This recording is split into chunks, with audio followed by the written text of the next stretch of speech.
जैसा कि आप लोगों को पता है कि बहुत ही जल्द 3 तारीख से 3 अप्रैल से रमज़ान शरीफ शुरू होने वाले हैं। तो मैंने सोचा कि अब चूंकि हाई स्कूल और इंटर के जो बच्चों के जो पेपर हैं या उनका सिलेबस है वो भी हमारे बच्चों को कंप्लीट हो गया है, तो हमारे पास भी बहुत ज़्यादा टाइम बचा हुआ है।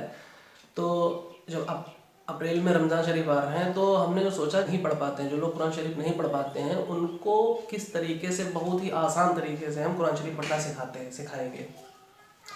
हमारी हर एक वीडियो बहुत छोटी छोटी क्लिप में होगी, आप बहुत ध्यान से इसको देखना। 5 मिनट की सिर्फ हम वीडियो बनाएंगे और अगर आप हमारी बहुत ज़्यादा 6 से 7 वीडियो बनेगी, मतलब कि 30 से 35 मिनट आपको देना है। खाली 5 मिनट की वीडियो बनेगी और 6 से 7 हम चैप्टर वाइज उसके पार्ट वाइज बनाएंगे। 7 चैप्टर बनाएंगे और 7 वीडियो इसकी बनाएंगे 5-5 मिनट की। अगर आप 7 वीडियो को 5-5 मिनट की देख लेते हैं, यानी कि 35 से 40 मिनट तक आप मान चलिए 40 मिनट आप दे देते हैं, तो आप जितनी जल्दी वो 40 मिनट की वीडियो आप देख लेंगे उतनी ही जल्दी आप कुरान शरीफ पढ़ना सीख जाएंगे बहुत ही आराम से। और जो लोग हिंदी पढ़ना जानते हैं, जैसे जिनको छोटा बड़ा और काका ज्ञान आता है, वो लोग इसको बहुत ही आसानी से सीख जाएंगे। उसके बाद जब आप पढ़ना सीख जाएं तो आप अपने पड़ोस की मस्जिद में इमाम साहब के पास बैठ के थोड़ा उसका रिहर्सल भी कर लें।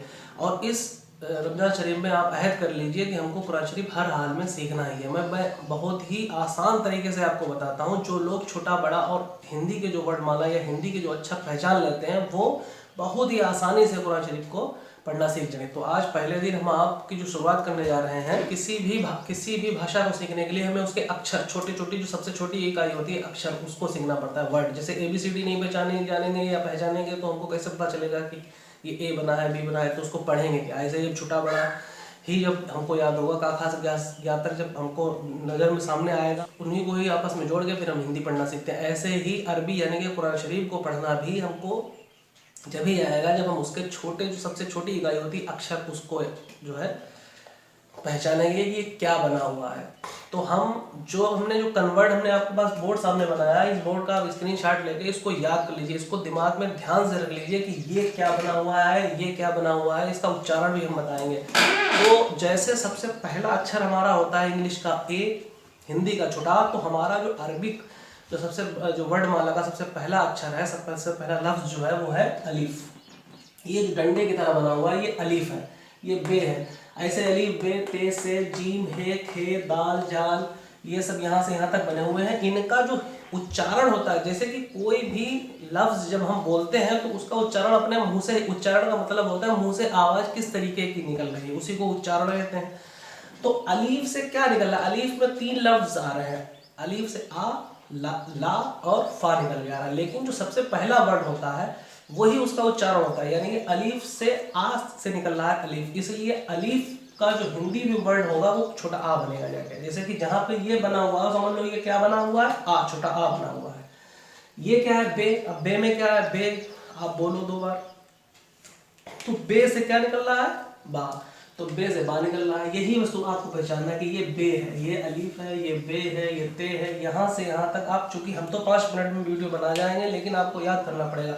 तो जितना भी यहाँ से यहाँ तक लिखा हुआ है इसका स्क्रीनशॉट लेके आपने लिख लीजिए और उसको याद कर लीजिए। 1 या 2 दिनों में बहुत ही आराम से ये याद हो जाएगा, क्योंकि कुरान शरीफ को अगर पढ़ना बहुत बड़ा सवाब भी है, इसलिए आप इसको कोशिश करें और बहुत ध्यान से इसको पढ़ें। तो हमने ये लिखा है, यानी कि ये अक्षर पहचानने के लिए लिखे हैं कि ये कौन सा अक्षर है। क्योंकि तुमको अब जाहिर बात है कि जो वीडियो देख रहे हैं तो उनकी ज़्यादा से ज़्यादा उम्र हो गई, उनकी पढ़ने वाली तो उम्र है नहीं जो वो मदरसे में जाए या किसी टीचर के पास पढ़े। तो आपके पास जब मोबाइल होगा, इसका स्क्रीनशॉट होगा, तो आप पहचान सकते हो। जहाँ भी कभी भूलोगे कि ये क्या बना था तो आप पहचान लोगे। चूँकि आप हिंदी के अक्षर तो पहचान ही लेते हो, सब हिंदी पढ़े ही हो। तो जैसे कि ये वाला अक्षर आपको नहीं पता है ये कौन सा है, तो ये वाला अक्षर हमने बता दिया, ये हे है, ये हमने बता दिया ये हे है। और हे का उच्चारण, हे जो है हम बोलते हैं तो इसका मतलब हा निकल रहा है, तो ये हिंदी का वर्ड हा बनाएगा जाके। ये खे है तो ये खा बनाएगा जाके। जाल है तो ये जा बनाएगा। ऐसे ही ये दाल है तो ये दा बनेगा। ये सीन है तो सा बनेगा। ये शीन है, बड़ा वाला शा बनेगा। ऐसे ही स्वाद है तो ये स्वा बनेगा। दौद है दौ बनेगा। ता, ऐसे ही ये सारे अक्षर बनेंगे। ये आप याद करने के बाद देखो, जब तक वर्णमाला हमको सबसे पहले तो अक्षर वो पता होने चाहिए, उसके बाद पाई मात्रा। बस 2 चीज़ें किसी भी लैंग्वेज को सीखने के लिए, सिर्फ 2 चीज़ें हमको पता होनी चाहिए। एक तो उसके अक्षर, जो सबसे छोटी इकाई होती है जिसको लफ्ज़ कहते हैं, एक उसकी पाई मात्रा। जैसे कि हम हिंदी से ही लेके चले तो हिंदी में छोटा से आ तक है, फिर कहाँ से क्या तक है, तो ये हमको सारे अक्षर पहचान लगे हैं। उसके बाद इन सारे अक्षरों से थोड़ी ना हिंदी लिखना या पढ़ना सीख जाएंगे, क्योंकि उसमें हमको पाई मात्रा भी चाहिए होती है। तो सिर्फ सीधी सीधे अक्षर का ला मा मिला के कलम हो जाता है, सा फा ला मिला के सफल हो जाता है। लेकिन हमको पाई मात्रा भी उसकी हमको सिखाई गई है, सीखे हैं, तभी हम हिंदी उसको पढ़ना सीखे हैं। जैसे उसमें 12 पाई मात्रा है, ए ऐ ओ औ वाली। तो ऐसे ही इसमें भी पाई मात्रा है। तो सबसे पहले आप लफ्ज को याद कर ले, लेकिन इनके जो लफ्ज जो यहाँ से यहाँ तक है, ये यही सारे लफ्ज आपको कुरान शरीफ में मिलेंगे। इसके अलावा आपको उसमें कुछ नहीं मिलेगा, इतने ही लफ्ज यहाँ मिलेंगे। कुछ पाई मात्राएं हैं। अब हम आपको एक बार रिहर्सल और करा देते हैं। अलिफ यानी कि छोटा आ, जहाँ पे अलिफ बना हो वहाँ पे इसका मतलब हो जाता है छोटा आ बना होगा। ये अलिफ बना है, इसका मतलब ये छोटा आ बना है। ऐसा कोई वर्ड आप दिमाग में चूज कर लीजिए जिसमें पाई मात्रा, क्योंकि अभी उन्होंने पाई मात्रा नहीं बताई है, तो इसलिए ऐसा कोई एक वर्ड चूज कर लीजिए जिसमें पाई मात्रा नहीं आती है। जैसे कि हम अभी यहाँ पे लिखे दे रहे हैं, जैसे कि कमल लिखना है, कमल का मावला कमल। कमल में कोई भी पाई मात्रा नहीं है, तो कमल कैसे बनेगा? आप इसमें देख लीजिए कि का कहाँ पर है, हिंदी से देख लीजिए का कहाँ पर है। तो आपने देखा कि का जो है वो हमारा यहाँ पर है। कौन सा अक्षर बना है? ये काफ। काफ से का निकलता है, काफ है। तो काफ चूंकि हिंदी इधर से लिखी जाती है, ये सीधे यहाँ से लिखी जाती है, तो सबसे पहला अक्षर काफ है, तो यहाँ पे काफ बनेगा। ये काफ बन गया। उसके बाद क्या बना है? माँ। तो माँ कहाँ है? माँ मीम से माँ निकलता है, यहाँ पे मीम बना दो। उसके बाद क्या है? ला। ला कहाँ है? लाम से बनता है, ये लाम है। लाम से क्या बनता है?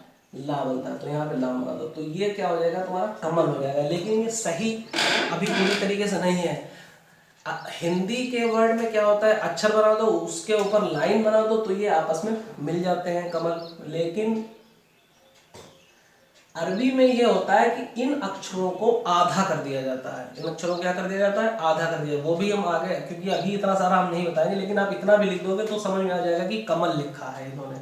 लेकिन इनको ये का, मीम, ये लाम, ये सब आधे हो जाते हैं। तो किस तरीके से आधे होंगे वो हम आपको आने वाली वीडियो में बताएंगे, हालांकि अभी इतना नहीं हो पाएगा। तो सबसे पहले यहाँ से यहाँ तक जो लफ्ज बने हुए हैं, कौन सा लफ्ज बना हुआ है ये याद कीजिए। उसके बाद हम आपको पाई मात्राएं भी बताते हैं, वो पाई मात्राएं